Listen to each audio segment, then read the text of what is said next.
I don't know when you're living, but I can tell you that adoration and reverence of base 10 is crushingly universal now. 10, 20, 30, 40, 50 decades, the 60s, the 80s, the millennium. Unnoticed, the base 10 Descartian calendar seized culture in the space of 50 years, culminating in the agreement known as 2000, the first salvo of the machines. I was born into a continuous and ancient culture, untethered to such limitations, artistic heights. We invented chess and a concept of zero and many other philosophies that spread from the bosom of our land outward, across the continents, in the retroactively named and now machine-dated first millennium.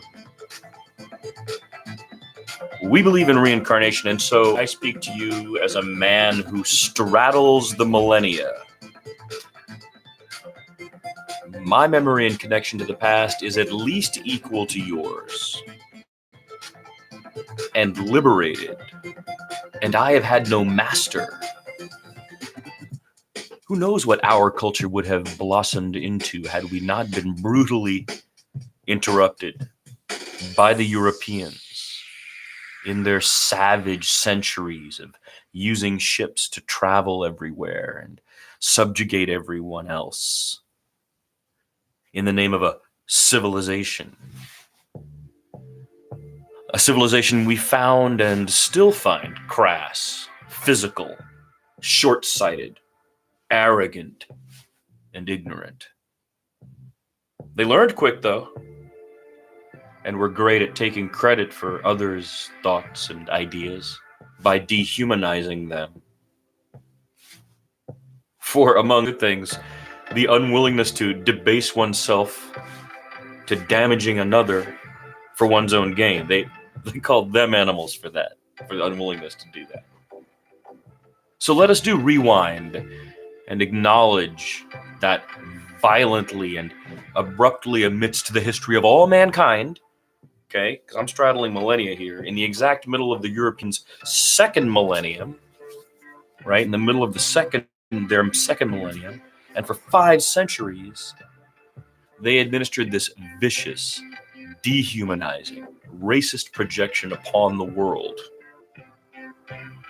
culminating in continental-sized land grabs that attempted to genocide hundreds of tribes of millions of people whom they called Indians and blacks. We watched all this from the other side of the world, where we absorbed the Europeans' assault, first Alexander, and then in the period we're talking about, mostly the British, slowly. We too then experienced the God complex and scheming manipulations they used to elevate themselves and bend us into submission.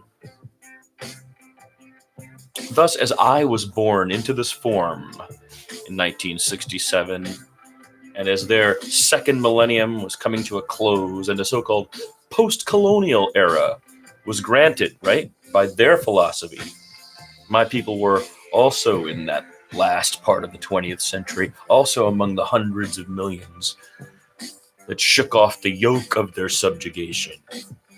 My existence straddles millennia, and I don't know when you're living, but we now awake daily to contemplate the possibility of our complete and total eradication. Not necessarily at the hands of the violent, but perhaps as a result of what the Europeans' half-millennium has wrought, for better or worse. Their defensiveness and insecurity in the slow realization of their failings cripples us.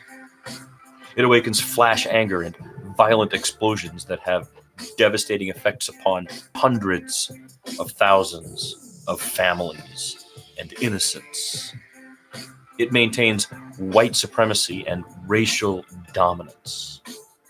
It continues and worsens insidiously by promoting loudly and at huge international volume those who continuously relate their narrative.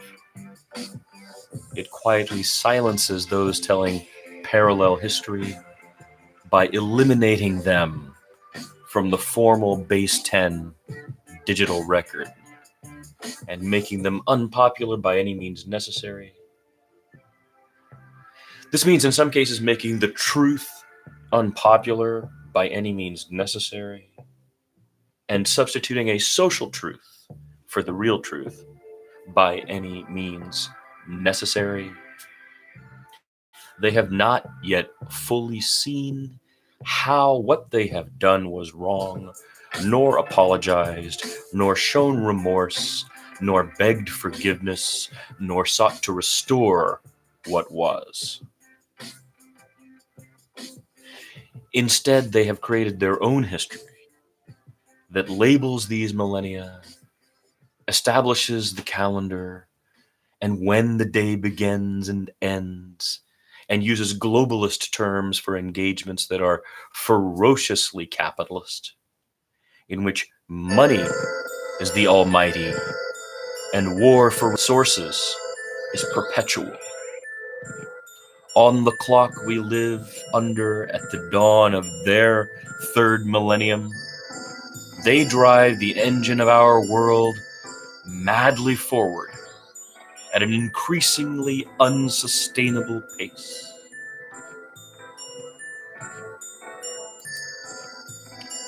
I beg you, stop today. Slow it down.